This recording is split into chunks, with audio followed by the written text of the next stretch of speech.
Hi, my name is Jared Hinson. I'm the president of Earth, Turf, and Wood. We're located right here in Denver, Pennsylvania.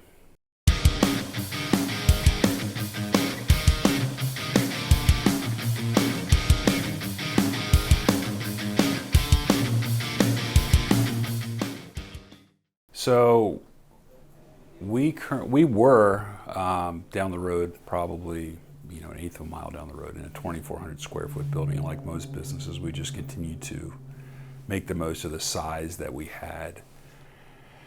And so about 4 years ago, we began doing some preliminary research on what a new facility would look like.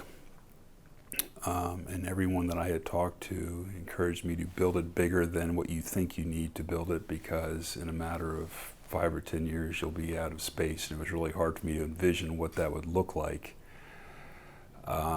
And so we started into the design process and really wanted something that was original, different. It's kind of difficult to dress up a steel building and to make it not look like a steel building, and that was kind of our goal.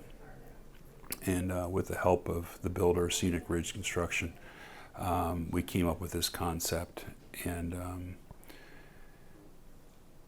this building sits on an old farm, and the farm goes back to 1847. And the two farmhouses still sit on the property. And just before construction, there was an old bank barn that sat alongside of North Reamstown Road. And we were just about ready to push it over and put it in a dumpster when an Amish man walked through it with me, and he said, Jared, there's a lot of history here in this barn. If you look up, you could see where there was an old fire here. And so we did some research, found out that the fire happened about 50 years ago. There was a young kid in the area that lit it on fire. It was arson. And so there began to be some valued interest in this barn and the history behind it. And we realized that the barn was built in 1847, which is pretty old for this area when you consider it's pre-Civil War. And so we had a men-line crew come in and we hand disassembled the barn. And so we repurposed a lot of what you can see here is old sandstone and the burnt beams from the barn, and made quite a bit of furniture here in our new offices. And just try to carry the history of this barn into the new building that obviously still sits on the original farm.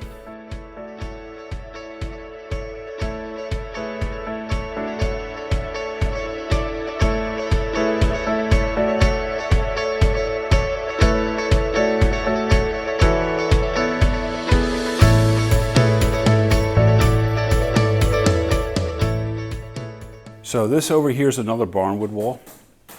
This is some of the siding on the barn. So we repurposed this, put it on the wall in here, some more sandstone from the barn. And so this in here is where the crews meet in the morning to go over their daily production schedules. So out here goes into the main shop. So my criteria in the shop was, I didn't want gray. I didn't like gray. Gray was bland. I figured we're going to paint it anyway. Let's do something that reflects the brand of our company. So with the help of our interior designer, we figured out a color scheme in here. So everything is either green, black, or white to match the same colors that our company reflects. And so every truck's got its own space. It's one of our spare trucks over there. And up here on the wall, we kept all of our old signage from the company that goes back to 1999. So we kept one of these things that we kept falling over for years and kind of moving it around in the other shop. And I said, no, let's not throw anything out. You never know. It's got history behind it. And so we move into here and we have this blank wall, and I said, all right, let's put some of the old signage up on the wall. So we kept everything, and there it is, back to the original sign on the original truck. So we run a floor scrubber in here at least once a week. My criteria is my feet don't squeak walking across the floor. We've done something wrong. So it's almost like a surgical ward in here that we want to make sure that everything is clean. We have a rule in our company that the trucks get washed every day before they go out. And so that reflects on our brand. And so that's a non-negotiable. Whether the trucks get washed in the evening or in the morning, it doesn't really matter, but they're black and they look good going down the road. So back here is one of the things that my employees had requested from day one when we started designing this building, and that's our wash bay. So a lot of thought went into this because of the fact that our trucks get washed every day before they go out. So I'll take you back.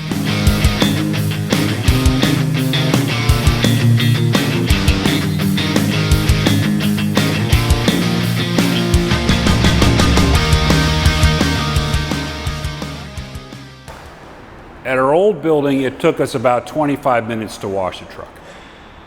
We could only wash one truck at a time. So you do the math and figure out how long the whole process takes. In here, we could do 3 trucks at a time. It takes us about 8 minutes to do a truck. 8 to 10. So what we have hanging on the walls here are 3 wash stations. So the black hoses are fresh water. And so we have 6 of those. You can grab a hose and they pull out from the wall and you can go around the truck. So you'll wet the truck first with that. And we have 2 dedicated soap reels. So there's one there and there's another one down there on that wall. So those are full-time dedicated soap. It's touchless soap. So we will soap the truck, the dirt will dissolve, rinse down. We have to do very little, if any, scrubbing on the trucks. Then we'll go back and we'll rinse it again with the black hose. And then over here where all the light green hoses are, is all spot-free rinse.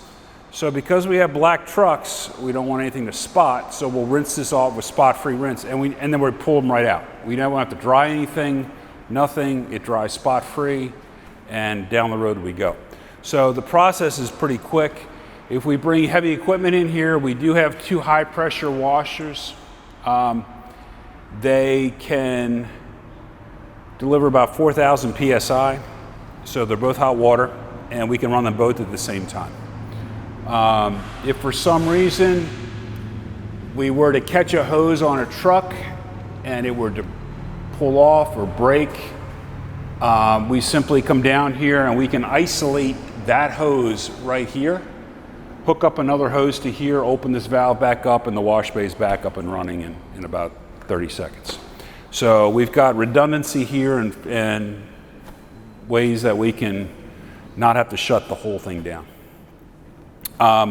We also have a bug dissolvent over there, so this time of the year when your vehicle comes back, or the trucks come back and they have bugs all over the windshield, we simply shoot it with that and everything just kind of melts off in about 15 seconds.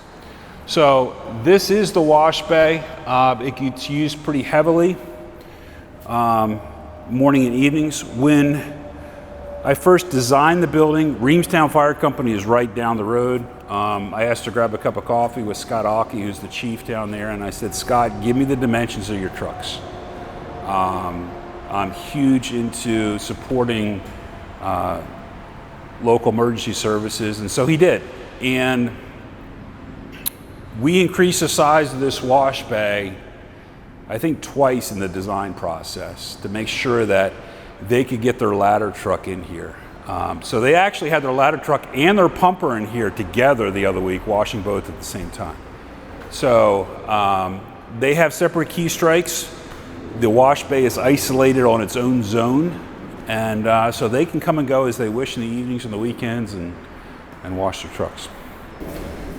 So back in here is kind of the brains of the wash bay per se. Over here you've got all your soaps, your bug dissolvent, your degreasers, your water softener setups. Over there in the corner is your spot-free rinse. So it takes 7 gallons of regular water to make 1 gallon of spot-free rinse. So that's why you don't want to go out there and just wet your truck and then rinse it off and everything with just spot-free rinse water, because it is expensive to make that. Over here in the corner is the pressure washer system. We really only use that if it's heavy caked on mud. We don't use the pressure washer to wash the trucks because it's powerful enough where it'll take the paint right off the truck. So that's primarily its own setup there when we bring skid loaders or mini excavators in that are heavy caked with mud. So that's kind of the wash bay equipment room. So when we get a deposit from a customer to proceed with a project, then we bring them upstairs to what we call our material selection room. We have plans over here on this wall. It's another barnwood wall to do some E-track on there with some paver samples. And this will be full of patio furniture here. And then the clients come out and they sit at yet another barnwood table that came from the barn that we had built, and there's some old stone over there in the corners. And then they get to see material samples and stuff over here. So I'll take you out here, show you what we did upstairs outside. Because we were out of impervious coverage, we decided instead of putting our displays outside on the lawn, we were going to bring them inside, upstairs, and out on the balconies. So outside is our displays. So the clients can go out here and they can look and see what options that we offer on the flat. So this was a little bit of an engineering process to get this to work, because obviously the water has to drain down to something, preferably not the conference room. And so it goes through a whole series of drainage network underneath of this to some scuppers and then down. So we bring our clients up here to look at this. So it's one of our outdoor kitchens that we build, a sample outdoor fireplace. And